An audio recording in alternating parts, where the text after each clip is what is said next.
บัดสุงค่าต้องมาส่งถึงพี่น้องผู้ปัญหาทำยิ่งคำลงภายใต้กูก็ค่ะ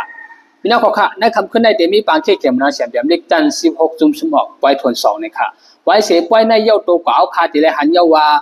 จุ่มเหลือเจอเหลือพองตีไรเขาถึงจัน8จุ่มสมอกนั้นก็จันกว่าด้าภายในเนี่ยกันเนาะ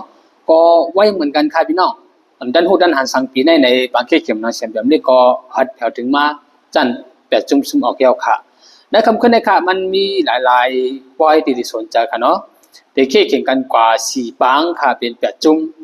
ค่ะเยาก็คำผูกในเด็กเข่งกว่าแท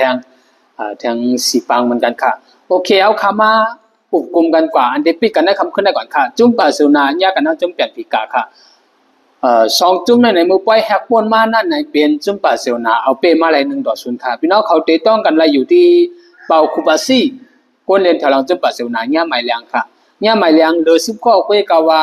เอาเป้เป็นปีกามาอะไร1-0ค่ะก็เป็นนั่นแหละในป้อยในกอดับตีอันจะลองหยับสังตาจุ่มบาร์เซโลนาเขาอยู่ว่าบาร์เซโลนาเดเขาถึงจัน8จุ่มสมอค่ะเยาก็ในปี2025ปนมาบาร์เซโลนาเล่นมาเยา16ปังซุ่มเผย10ปังเลยค่ะเป็นลองดีค่ะเนาะก็อันนั้นอยู่มาบาร์เซโลนาเตเป้ไรค่ะ10มาค่ะอันนี้เป็นปิกแมตช์ป้อยอย่างพี่น้องลิเวอร์พูลเนี่ยกันดังจุ่ม PSG ค่ะ2จุ่มในปิกซ้ำว่าเมื่อป้อยคนนึงปนมานั่นลิเวอร์พูลเตเป้อ่อนตาง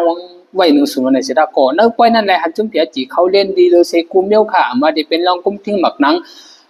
ลองที่เตื้อหมักหนังในว่างเปลี่ยนนาทีลิเวอร์พูลและสังอันนั้นก็ตื้อตั้งสังโกสัจุ่มลิเวอร์พูลค่ะ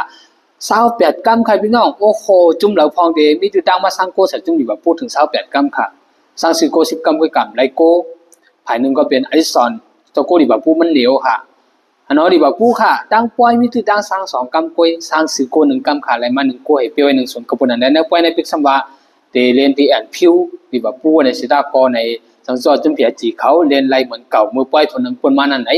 ก็เรียบดีโกค่ะเนาะก็ประด้วยสำคัญเป็นป้อยนี่ด้วยแน่นอนค่ะแถว2ปังเตโกในเป็นอินเตอร์มิลานเนี่ยนักจุ่มเพียนนุดค่ะเมื่อป้อยทนนึงปนมาอินเตอร์มิลานเป้ไว้2-0ตั้งดีเลียนกว้างเพียนนุดค่ะเนาะในป้อยในก็อยู่บาอินเตอร์มิลานเรียบดีเป้ไรค่ะเนาะแถวจุ่มนึงเขาถึงจันแบบจุ่มสมอค่ะเดี๋ยวก็ปิ้งแมตเมืองจำนี้ค่ะปายเยลีบากูซินได้ดังไปไม่ได้ค่ะเนี่ยกันค่ะเนาะมือป้อยทนนึงปนมานั่นไหนเรียนที่กว้างประหยัดค่ะประหยัดเปี้ยมาไว้3-0ค่ะก็เป็นนั่นแหละนะป้อยในก็เรียบเรียงหยาบสังแต่จึงประหยัดก็กระถางเรียกกำไรวันนั้นเสร็จแล้วก็ขายอยู่ว่าตัวทบคนนี้จงแบบมินิเขาจะแล้วสังจือเสียงจงแบบมินิอันยามเรียนได้เฉลี่ยแบบเล็กมากเขาดังหือจะแล้วสังอยู่ว่าป่านเนี่ยประหยัดมินิค่ะเรียบเรียเอาเป้เรียกว่าผู้สินเสกเขาถึงจันแบบจุ่มซึมออกค่ะเนาะก็คำพูดก็ได้มีแทงค่ะเนาะปวดด่าในคำขึ้นในค่ะพี่น้องเขาคารุมีต้านถึงจึงปองพอดีเป้ได้ซุ้มปันต้านถึงคอมเมนต์มาเลยค่ะมาสุขะ